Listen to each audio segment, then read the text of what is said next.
kababayan mula Luzon, Visayas at sa Mindanao ang kilabot ng mga dilis, kilabot ng hindi lang ng ating mga kababayan mula po sa ating minamahal na lungsod ng Caloocan, ang pride, ang sundalong matapang, matibay, may paninindigan at kayang patunayan at paninindigan ang pagmamahal sa bayan. Former Senator Antonio Sonny Trillanes IV.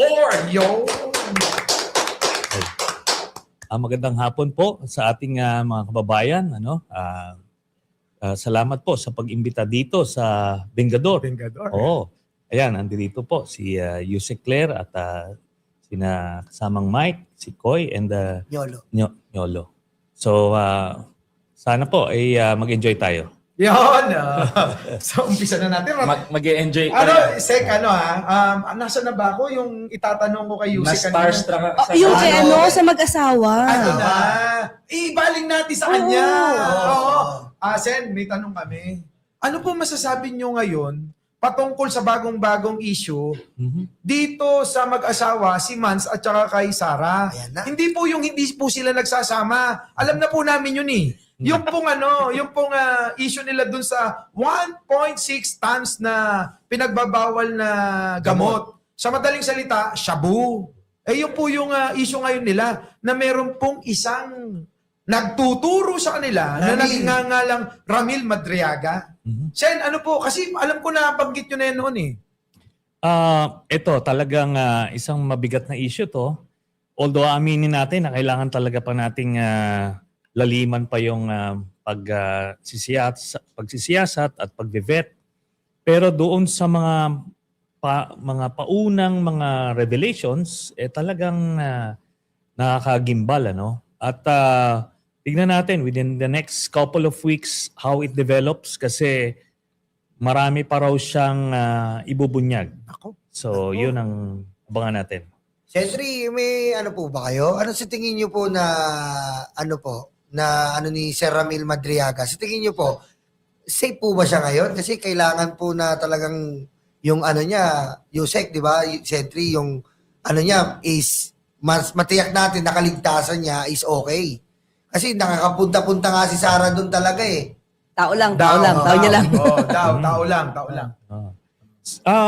Well, talagang kailangan natin masigurado yan. But of course, dun sa mismong building kung nasaan siya ay maayos naman yung seguridad doon. Pero eventually, pagka nagkaroon ng investigasyon, let's say sa house, kailangan malipat siya doon para dire-diretso yung access ng mga mag-imbestiga. Pero Sen, may tanong ako. Gaano ka sigurado tayo na walang ibang intensyon si Madriaga sa paglabas niya at pagtuturo niya sa mag-asawa? Kaya nga kailangan natin i-approach to very carefully, no? Hindi yung unang bungad yun na kagad. Kasi pwedeng maador-mawanay ka, for example, di ba? At kaya ang pag nag-imbestiga, let's say sa house, sige, sabihin niya kung ano yung mga nalalaman niya, tapos kina-counter check natin. Pero at least very transparent yung magiging proseso. Yun. Pero siyempre, sa naranasan mo with Duterte, sa mga pag-iimbestiga mo, wala ka naman nadidetect na yung Ramil Madriaga, na isa sa mga, yung sa pag-iimbestiga mo, dahil alam ko marami kang pag-iimbestiga sa mga Duterte family, may natatalisod ka bang Ramil Madriaga, connection with Sarah, with ganon-ganon, may sa mga intel nyo po? Na lumabas yung pangalan na yan mga early this year. Yes. Kasi yun nga, na kumbaga nag-cross-check siya doon sa isang inimbisagahan kong case, yung tungkol doon sa yung importation ng shabu nung kay Mark Taguba. So meron ding doon nahagip doon. Pero alam nyo kasi nung panahon ni Duterte, ang dami nilang mga side deals, mga operasyon na ngayon pa lang natin nabubunyag ngayong Marcos administration. Grabe nga po eh. Pero ninyo Sen, yung sino yun? Yung umako. Si Taguba. Inako niya yung kasalanan ng iba. Tapos po, naiisip lang din namin, minsan na pag-uusapan namin, ang kaso pala netong si Kuyang Ramil na Madriaga, ito nga ang nagtuturo sa Kidnapping. mag-asawa, kidnapping. Meron ding di umano ayon sa sa mga usap-usapan sa mga GC, eto daw, siya daw po yung kumidnap doon sa pamilya nung si Taguba para aminin lahat yung kasalanan nung si Mans. We will have to check that, to validate that. Pero ang tinitignan namin na kaso niya, dahil parang nagkaroon sila ng conflict ni Harry Roque. Yo. No?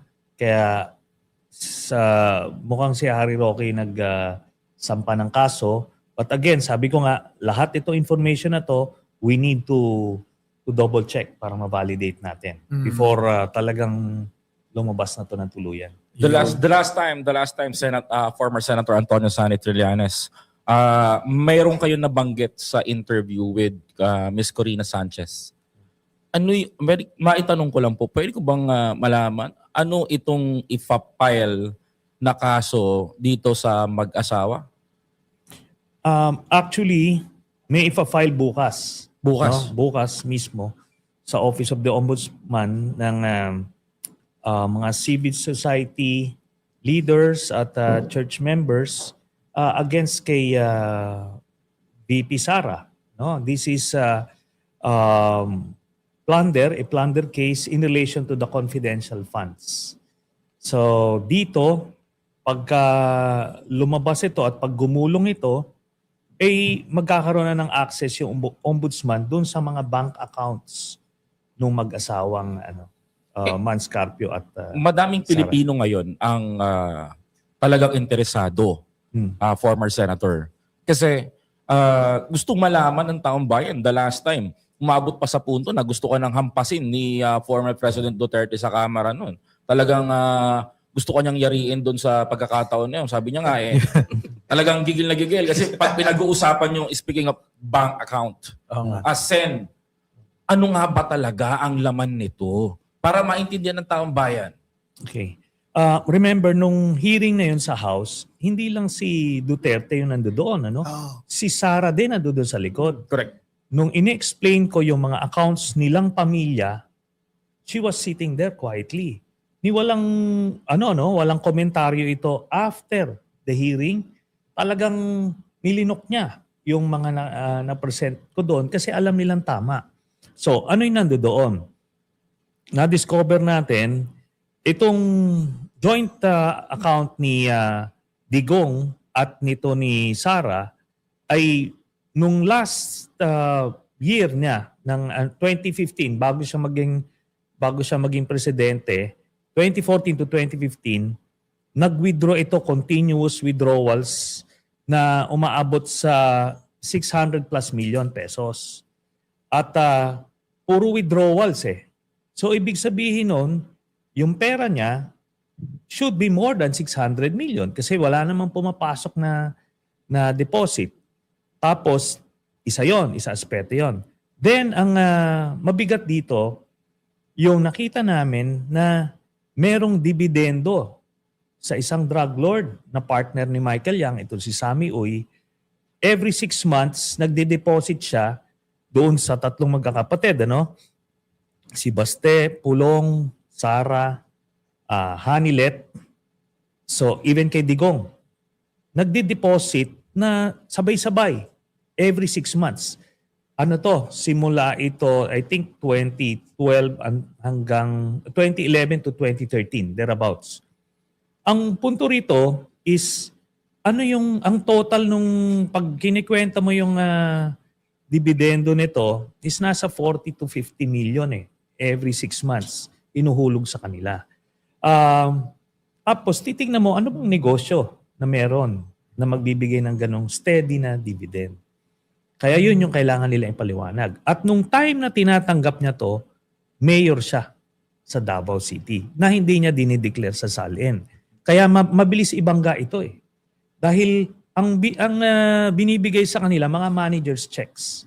So nakapangalan mismo sa kanila. Malaki ah. Oo, kaya Lakas yun ng yung loob. Oo. Siya ang lakas ng loob, naka-manager's check. oo.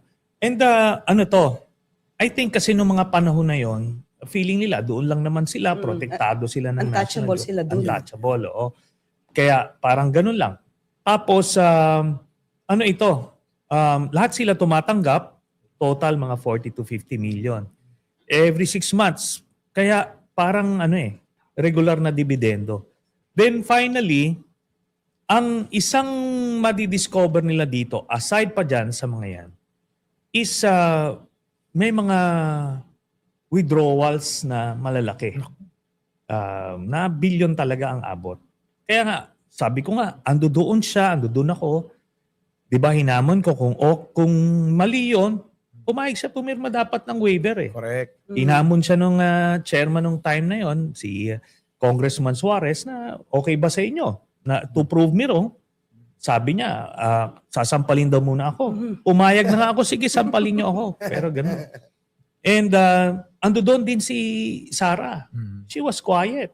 Di ba? She could have objected. She could have said na hindi totoo yan, pero wala. Pero yun na nga, gumawa siya ng eksena para maiba yung usapan. Yusek, gusto namin pahirapan mo si Sentry. Oo nga, Ikaw marami ang na akong tanong, isip. Hindi kasi, di ba sabi nila wala daw kayong ebidensya, wala kayong authority na para makita tong bank accounts na ito. Pero natatandaan namin, kahit si Deputy Ombudsman, Karandang, right Yeah. po? Yeah.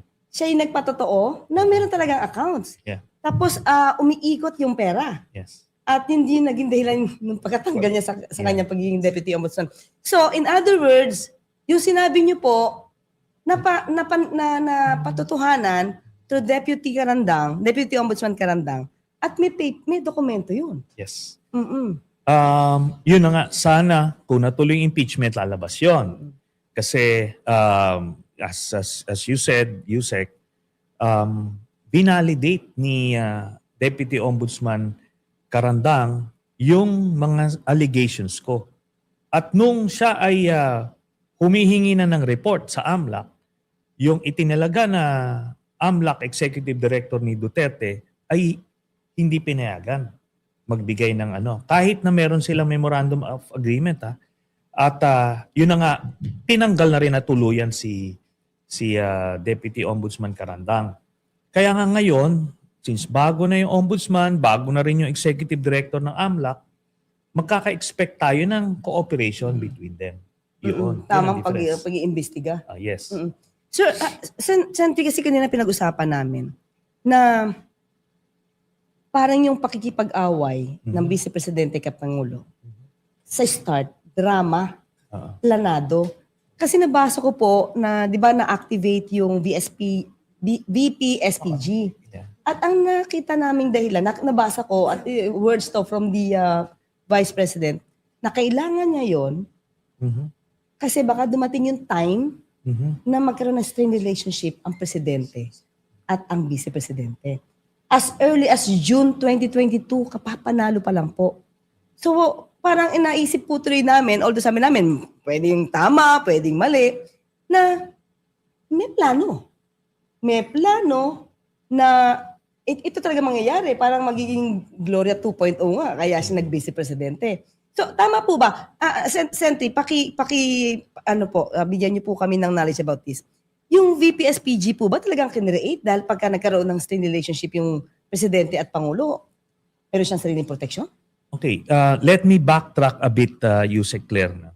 At dadagdagan ko yung impormasyon na ibinigay ninyo. In fact, as early as nung nag-usapan sila na nung hinihikayat si VP Sara na maging Vice President ni President Marcos, noon pa lang ay sinasabi na mismo ni Sara na okay lang yung Vice President kasi yung marami naman daw pwedeng mangyari sa Presidente. Pwede daw malason, pwede mapatay, pwedeng magkasakit, marami. Nagbigay na siya ng ng insinuation hint. Oo, ng oo, ganon. At yun na nga mismo ang plano. So, una, bago yung sa VPSG na yan, hiniling niya kay President Marcos na siya ang maging Secretary of National Defense. Kasi precisely gusto niyang hawakan yon para kung kailangan niya ng patalsikin si President Marcos, nasa kanya na yung pwersa. So in addition sa VPSG, meron pa siyang National Defense. Kaso nga, buti na lang, siyempre, nakutuban din niya ni President Marcos, kaya hindi sa kanya ibinigay yung DND at nilagay siya sa DepEd. Na yun na nga, nakita naman natin na hindi naman nag-perform. Tapos, humingi ng confidential funds. So, ganun po yun. So in other words talaga, na meron ng parang intel in a way, na gano'n talaga yung plano. Yes. Nung pinag-aaralan namin to, inibisigahan namin ito, ang unang galaw nila na patalsikin si President Marcos happened as early as January of 2023. Mga 6 months, 7 months after nag-assume. Nung mga panahon na yon, hindi pa naniniwala si President Marcos na siya ay nais patalsikin, no? Until nagyari yung May of 2023, yung nagulat na lang tayo, 'di ba, nung dinemote si Gloria. Tapos the following day galit na galit si VP Sara na tinawag na tambaluslos si Speaker. So doon pala, naisa nilang mapatalsik si President Marcos via impeachment. So si Gloria, that time, GMA, nais patalsikin na speaker si Speaker Romualdez para siya yung uupo, tapos magpa-file sila na impeachment. So doon pa lang nila lumiwanag na talagang may plano. Kaya after that, puro paninira na kay Pangulo Marcos Jr. Kasama na yung mga issue, kung ano na ng mga issues binigay nila. Yun na. Sunod-sunod na yun. Gumalaw sila ulit noong October of 2023, December of 2023, tapos yung Maisog, tapos yun na yung Jonathan Morales. Yung sunod-sunod yun. Then ito na, yung latest, itong pagkilo sila noong November. Grabe, no? Grabe. Sentry, sa tingin niyo po, yung kababanggit niyo lang, ba't kaya feel niyo, ba't hindi nagtagumpay talaga yung mga malalaking destabilization nila ngayon na malalaking tao na talaga ang kinuha nila para with Saldico, with Singson. Ano pong sinama masasabi pa kamo niyo? yung kapatid, si kamukha ni Norman Mangusin. Si Mangga, si Aimee. Ano pong masasabi niyo? Siguro, various factors. Unang-una, in-overestimate nila Duterte yung kanilang impluensya sa military. Ang pakiramdam nila noon, lalo na nung nandito pa si Digong, na one click lang daw pag sinabi ni Duterte na sama kayo sa akin, umaklas kayo, aaklas. Sinubukan niya yan nung October of 2023, yung nanawagan siya na i-audit nyo yung Kongreso, ganyan. Tapos, nung Maisog, gano'n na. January 2024 yun naman yung nagsalita siya at nanawagan na siya. Basically, niliwanag niya na nandito na ako. Kinausap nila ang liderato ng AFP. Kinausap nila para kumalas, mag-withdraw ng support. So, in-overestimate niya, pero ang loyalty kasi ng AFP is sa Constitution at dun sa duly constituted authority, yung Commander-in-Chief, na si President Marcos. Nung nagretiro na siya as President, as Commander-in-Chief, hindi niya nabit-bit yung loyalty as he expected. So na-overestimate niya yon. At the same time, na-underestimate din nila si President Marcos. Ina-assume nila na weak leader, na susuko lang, bibigay. So yun ang two major factors na I think na kung bakit hindi nagtagumpay yung mga galaw na yun. Wala kang